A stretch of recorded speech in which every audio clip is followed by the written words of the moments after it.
नमस्कार, स्वागत है आप सभी का जे न्यूज़ में। मैं हूं आपके साथ पूजा।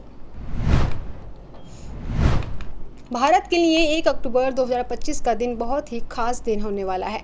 दरअसल 1 अक्टूबर 2025 को भारतीय रिजर्व बैंक एक बड़ी घोषणा करने वाला है। बता दें, आरबीआई की मौद्रिक नीति समिति की बैठक चल रही है और आरबीआई की ये बैठक 29 सितंबर 2025 को शुरू हुई है। आरबीआई की विशेष समिति की ये बैठक 2 दिन तक चलेगी और 2 दिन की बैठक के बाद आरबीआई इस बैठक के नतीजों की घोषणा करेगा। ऐसे में जानकार सूत्रों का दावा है कि 1 अक्टूबर 2025 को आरबीआई रेपो रेट कम करने की घोषणा करके भारत के नागरिकों को दिवाली का बड़ा गिफ्ट दे सकता है।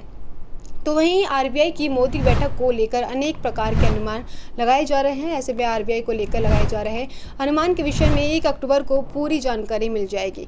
आरबीआई की मौद्रिक समिति की बैठक में रेपो रेट कम करने का बड़ा फैसला हो सकता है। बता दें, वर्तमान समय में रेपो रेट 5.50% है। इस कारण बैंकों से लोन लेने वाली ईएमआई देनी महंगी पड़ रही है। अनुमान लगाया जा रहा है कि आरबीआई रेपो रेट को 0.25% तक कम कर सकता है।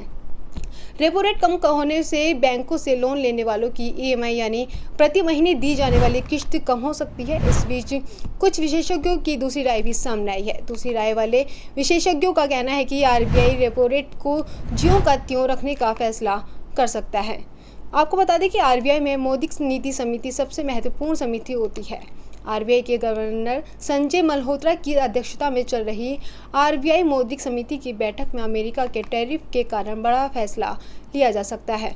अमेरिका द्वारा भारत पर लगाए गए टैरिफ के बाद भी भारत की अर्थव्यवस्था मजबूत है, ये संदेश देने के लिए आरबीआई रेपो रेट कम करने की घोषणा करके भारत के नागरिकों को दिवाली से पहले दिवाली का बड़ा गिफ्ट दे सकता है।